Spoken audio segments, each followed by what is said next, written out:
Capítulo 8. Decisión. El dominio de la dilación. El séptimo paso hacia la riqueza.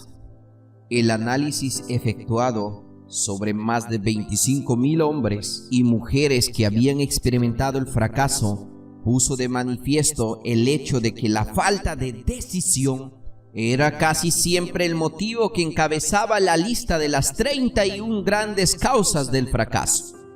La dilación, lo contrario de la decisión, es un enemigo común que debe superar la mayoría de los seres humanos. Usted se encontrará con una oportunidad de poner a prueba su capacidad para tomar decisiones rápidas y concretas cuando termine de leer este libro y esté preparado para poner en práctica los principios descritos aquí. El análisis de varios cientos de personas que habían acumulado fortunas bastantes más de la marca del $1.000.000 puso de manifiesto el hecho de que cada una de ellas tenía el hábito de tomar decisiones con rapidez y de cambiarlas con lentitud cuando se veía en la necesidad de hacerlo. Las personas que no logran acumular dinero tienen, sin excepción, el hábito de tomar decisiones, si es que las toman, de modo muy lento y de cambiar esas mismas decisiones con rapidez y a menudo. Una de las cualidades más notables de Henry Ford era su costumbre de tomar decisiones rápidas y definitivas, y de cambiarlas con lentitud. Esta cualidad era tan pronunciada en el señor Ford que le hizo ganarse la reputación de ser un hombre obstinado. Fue precisamente esa cualidad la que le indujo a continuar la fabricación de su famoso modelo T, el coche más feo del mundo. En un momento en que todos sus consejeros y muchos de los compradores del coche le estaban pidiendo que lo cambiara. Quizá el señor Ford se retrasó demasiado en efectuar el cambio, pero la otra cara de la moneda es que la firmeza de su decisión le permitió ganar una enorme fortuna antes de que se hiciera necesario cambiar el modelo. No cabe la menor duda de que la costumbre del señor Ford de tomar decisiones definitivas se tornó en una actitud obstinada, pero la obstinación es preferible a la lentitud cuando llega la hora de tomar decisiones y a la rapidez a la hora de cambiarlas. Consejos sobre la toma de sus propias decisiones. La gran mayoría de la gente que no logra acumular dinero suficiente para cubrir sus necesidades suele verse, por lo general, fácilmente influida por las opiniones de los demás. Esas personas permiten que los periódicos y las murmuraciones de los vecinos afecten a sus ideas. Las opiniones son los bienes más baratos que existen sobre la tierra. Todo el mundo tiene un montón de opiniones preparadas para comunicársela a cualquiera que se muestre dispuesto a aceptarlas. Si usted se deja influir por las opiniones cuando se trata de tomar decisiones, no tendrá éxito en ninguna empresa, y mucho menos en la de transformar su propio deseo en dinero. Si usted permite que las opiniones de las demás le influyan, llegará a no tener deseos propios. Cuando empiece a poner en práctica los principios descritos en este libro, guíese por su propio consejo, tome sus propias decisiones y aténgase a ella. No confíe en nadie más que los miembros de su equipo de trabajo, y asegúrese de haberlos escogido bien, eligiendo solo aquellos que estén en completa armonía con su propósito y que muestren simpatía por él. A menudo, los amigos íntimos y los parientes le ponen obstáculos a uno por medio de opiniones, aunque esa no sea su intención. A veces lo hacen incluso a través del ridículo, con la pretensión de que resulte humorístico. Hay miles de mujeres y hombres que sufren de complejos de inferioridad durante toda la vida, debido precisamente a que alguna persona bien intencionada pero ignorante destruyó su confianza en sí mismo mediante las opiniones o el ridículo. Usted dispone de un cerebro y de una mente propios. Utilícelos y tome sus propias decisiones. Si lo que necesita son hechos o la información de otras personas que le permitan tomar sus decisiones, como le sucederá en numerosos casos, lleve a cabo esos hechos o asegúrese con discreción de esa información que necesita, sin mostrar cuáles son sus propósitos. Una de las características de las personas que tienen solo conocimientos elementales o escasos es la de intentar dar impresión de que poseen muchos conocimientos. En general, esas personas hablan demasiado y apenas saben escuchar. Mantengan los ojos y los oídos bien abiertos y la boca cerrada. Si lo que desea es adquirir el hábito de una toma de decisión rápida, quienes hablan mucho hacen bien poco. Si usted habla mucho más de lo que escucha, no solo se privará a sí mismo de muchas oportunidades de acumular conocimientos útiles, sino de que también habrá puesto sus planes y propósitos al descubierto ante personas a las que les encantará desilusionarse porque, en el fondo, le envidian. Recuerde también que, cada vez que abra la boca en presencia de una persona que posea grandes conocimientos, estará desplegando ante ella su reserva exacta de conocimientos propios o su falta de la misma. La verdadera sabiduría suele llamar la atención merced a la modestia y el silencio. Tenga en cuenta el hecho de que cada persona con la que usted se asocia estará buscando, como usted mismo, la oportunidad de acumular dinero. Si habla con demasiada libertad acerca de sus planes, quizás se sienta sorprendido al enterarse de que alguna otra persona se le ha adelantado para alcanzar el objetivo que usted se había propuesto lograr, poniendo en práctica los mismos planes acerca de los cuales usted habló con tanta imprudencia. Que una de sus primeras decisiones sea la de mantener cerrada la boca y abiertos los ojos y los oídos. Como forma de recordatorio, sería útil que copiara el siguiente epigrama en letras mayúsculas y lo colocara allí donde puede verlo cada día. Dígale al mundo lo que quiere intentar hacer, pero llévele a cabo antes de decirlo. Eso es algo así como decir, lo que cuenta son los hechos y no las palabras. Libertad o muerte, una decisión. El valor de toda decisión depende del coraje que se necesita para ejecutarla.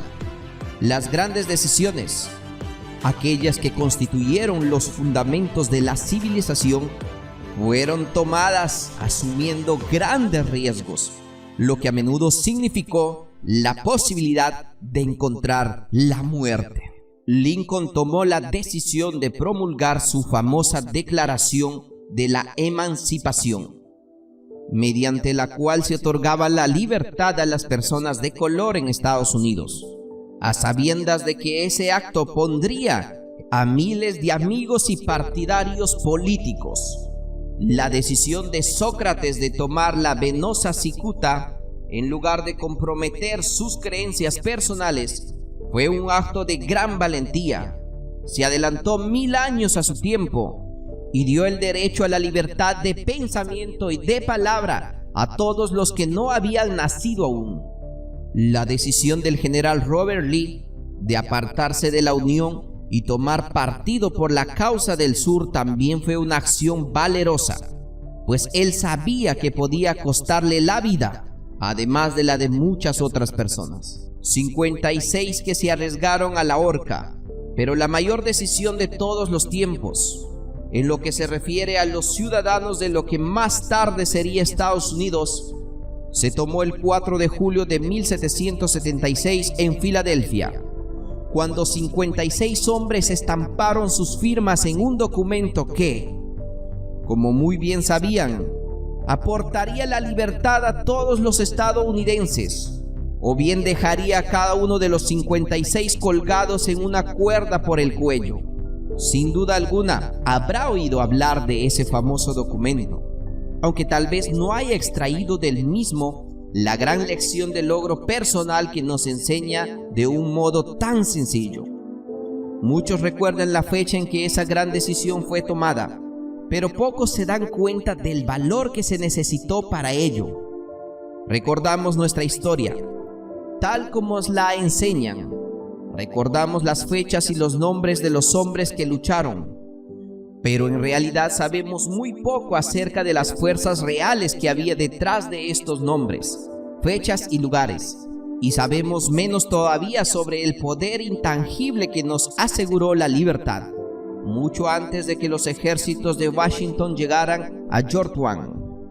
Representa casi una tragedia que los historiadores hayan pasado por alto hacer la más mínima referencia al poder irresistible que dio nacimiento y libertad a las naciones, destinada a establecer nuevos niveles de independencia para todos los pueblos de la tierra. Y digo que eso es casi una tragedia porque precisamente se trata del mismo poder que todo individuo debe utilizar para superar las dificultades que se le presenten en la vida y obligar a ésta a pagar el precio que se le pide. Repasemos, aunque solo sea una forma muy breve, los acontecimientos que dieron lugar a ese poder. La historia comienza con un incidente ocurrido en Boston el 5 de marzo de 1770. Los soldados británicos patrullaban por las calles, amenazando a los ciudadanos con una sola presencia. A los colonos no les gustaba ver a hombres armados rondando por sus ciudades. Empezaron a expresar abiertamente su resentimiento por este hecho. Arrojaron piedras y profiriendo insultos contra los soldados que patrullaban, hasta que el oficial al mando dio la orden: «¡Calen bayonetas, carguen!». La batalla que comenzó en ese momento tuvo como resultado la muerte de muchos, mientras que otros quedaron heridos. El incidente provocó tal resentimiento que la Asamblea Provincial, compuesta por colonos importantes, convocó una reunión con el propósito de emprender alguna acción concreta. Dos de los miembros de esa asamblea fueron John Hancock y Samuel Adams. Tomaron la palabra y hablaron con valentía. Declararon que debían organizar un movimiento para expulsar a Boston a todos los soldados británicos. Debemos recordar que eso fue una decisión surgida en la mente de los dos hombres, lo que podemos considerar como el principio de la libertad que todos disfrutamos ahora en Estados Unidos. Tampoco podemos olvidar que la decisión de esos dos hombres exigía fe y coraje, porque era una decisión que entrañaba peligros.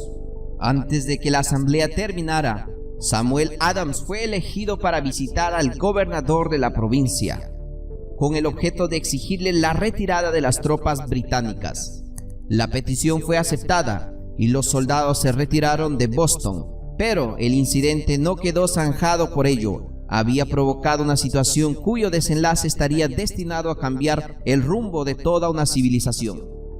Organización de un equipo de trabajo.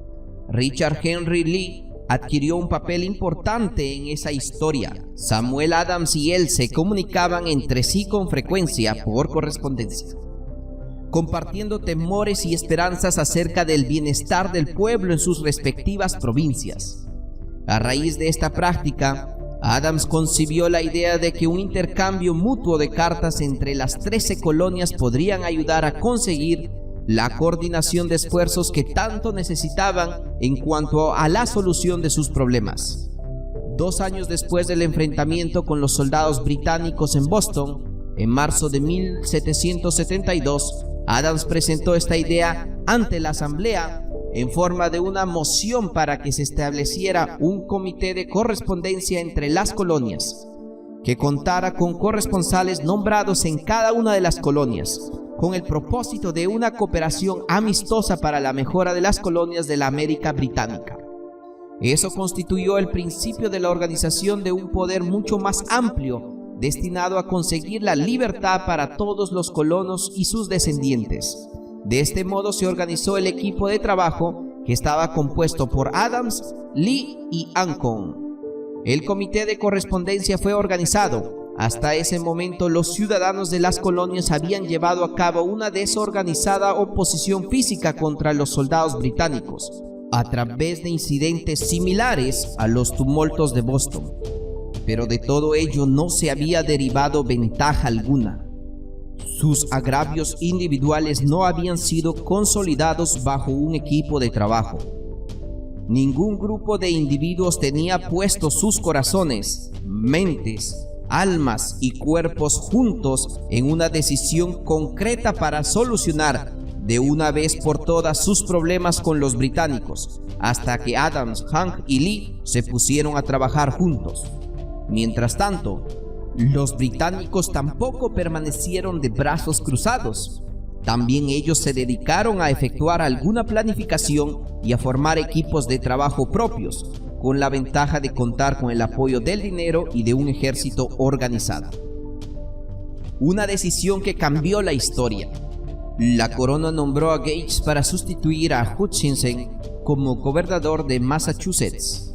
Uno de los primeros actos del nuevo gobernador consistió en llamar a Samuel Adams por mediación de un mensajero, con el propósito de que cesase en su oposición debido al temor que le inspiraba. Comprenderemos mucho mejor el espíritu de lo que sucedió si citamos la conversación mantenida entre el coronel Fenton, el mensajero enviado por Gage, y el propio Adams. Coronel Fenton: he sido autorizado por el gobernador Gage para asegurarle, señor Adams, que el gobernador ha sido dotado de amplios poderes para conferirle a usted tantos beneficios como lo sean satisfactorios. Intentó de ganarse Adams con la promesa de sobornos, con la condición de que abandone usted su oposición a las medidas del gobierno. El gobernador le aconseja que no continúe disgustando a su majestad. Su conducta le hace acreedor a los castigos previstos en una ley de Enrique VIII, por la que se puede enviar a Inglaterra a las personas para que allí sean juzgados por traición o encarceladas a discreción del gobernador de una provincia. Pero si usted cambia su línea política, no solo obtendrá grandes ventajas personales, sino que también estará en paz con el rey. Samuel Adams tenía que escoger entre dos decisiones: cesar en su oposición y recibir recompensas personales por ello, o continuar y correr el riesgo de ser ahorcado. Evidentemente, había llegado el momento en que Adams se veía obligado a tomar una decisión que podía costarle la vida. Adams insistió en que el coronel Fenton, bajo palabra de honor, le transmitiría al gobernador su respuesta, repitiendo con toda exactitud las mismas palabras que él le dijera. La contestación de Adams fue: dígale al gobernador que confío desde hace mucho tiempo en estar en paz con el Rey de Reyes. Ninguna consideración personal me inducirá a abandonar la justa causa de mi país. Y dígale al gobernador que Samuel Adams le aconseja que no continúe insultando los sentimientos de un pueblo exasperado. Cuando el gobernador recibió la cáustica respuesta de Adams, montó en cólera y promulgó una proclama en la que se decía: el abajo firmante, en nombre de su majestad, ofrece y promete su más gracioso perdón a todas aquellas personas que a partir de ahora abandonen las armas y regresen a los deberes propios de sus súbditos pacíficos.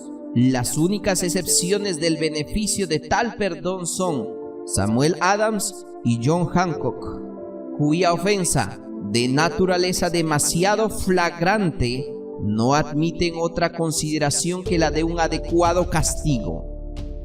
Podríamos decir que tanto Adams como Hancock se encontraban en dificultades. La amenaza del airado gobernador obligó a los dos hombres a tomar otra decisión igualmente peligrosa. Convocaron una apresurada reunión de sus más fieles seguidores.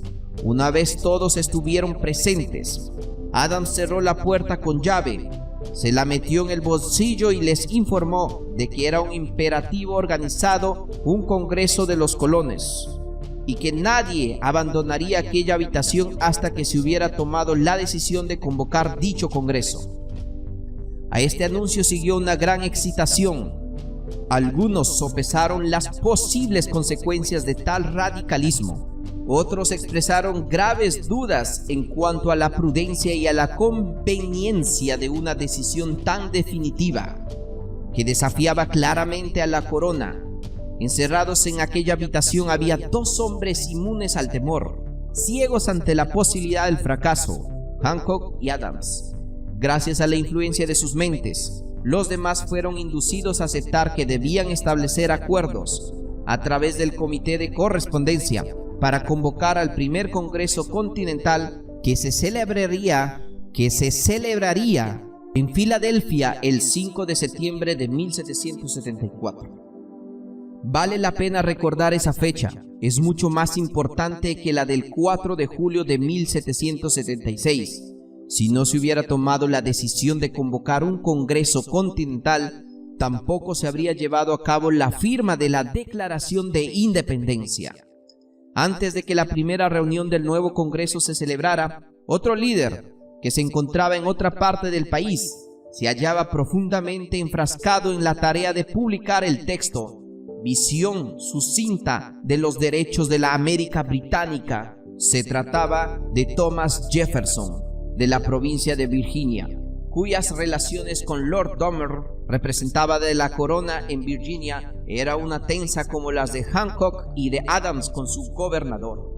Poco después de que publicara este texto, Jefferson fue informado que había una orden de perseguirlo por alta traición contra el gobierno de su majestad.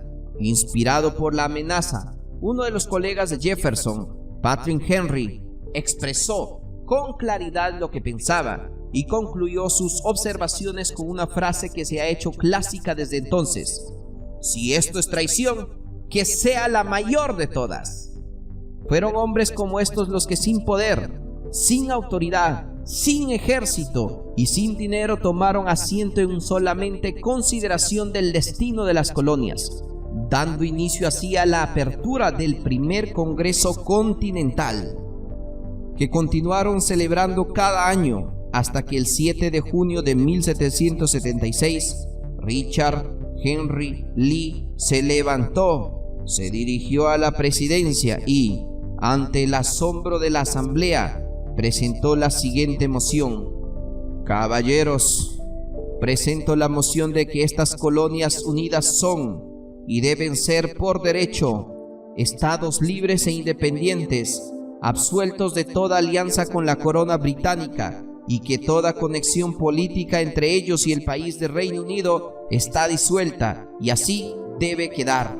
La decisión más trascendental jamás escrita sobre papel. La asombrosa moción de Lee fue discutida con tanto fervor y durante tanto tiempo que él empezó a perder la paciencia. Finalmente, después de días de discusiones, volvió a ocuparse el estrado de órdenes y declaró con voz clara y firme: señor presidente, hace días que llevamos discutiendo este tema. Es el único recurso de acción que podemos seguir. ¿Por qué entonces retrasarlo más? ¿Por qué continuar deliberando? Que este día feliz de nacimiento a una república americana, que se levante no para desbastecer y conquistar, sino para restablecer el reinado de la paz y de la ley. Antes de que se votaran su moción, Lee fue llamado a Virginia debido a una gran enfermedad familiar, pero antes de marcharse, dejó la causa en manos de su amigo Thomas Jefferson, el cual le prometió luchar hasta que se cumpliera una acción favorable. Poco después, el presidente del Congreso, Hancock, nombró a Jefferson presidente de un comité que se dedicaría a redactar la Declaración de Independencia. El comité trabajó mucho y muy duramente en la redacción de un documento que, cuando fuera aceptado por el Congreso y firmado por cada uno de los congresistas, significaría una condena de muerte para todos los firmantes en el caso de que las colonias perdieran en la lucha que, sin lugar a dudas, estallaría entre ellas y el Reino Unido. Se redactó el documento y la versión original del mismo fue leída el 28 de junio ante el Congreso. Durante varios días se discutió, alteró y preparó su redacción definitiva. El 4 de julio de 1776, Thomas Jefferson se levantó ante la asamblea y, sin el menor temor en la voz, leyó la decisión más trascendental jamás escrita sobre el papel. Cuando en el curso de los acontecimientos humanos se hace necesario que un pueblo disuelva los lazos políticos que lo han conectado con otro y asuma, entre los poderes de la tierra, el Estado separado igual a que las leyes divinas y naturales le den derecho. Un respeto decente por las opiniones de la humanidad exige que ese pueblo declare las causas que lo impelen a la separación. Cuando Jefferson hubo terminado de leer, se votó la aprobación del documento, que fue aceptado, y después los 56 hombres presentes lo firmaron. Cada uno de ellos ponía en juego su propia vida con la decisión de estampar su firma en aquel papel. Gracias a esa decisión, una nación surgió a la existencia, una nación destinada a aportar para siempre a la humanidad el privilegio de tomar sus propias decisiones.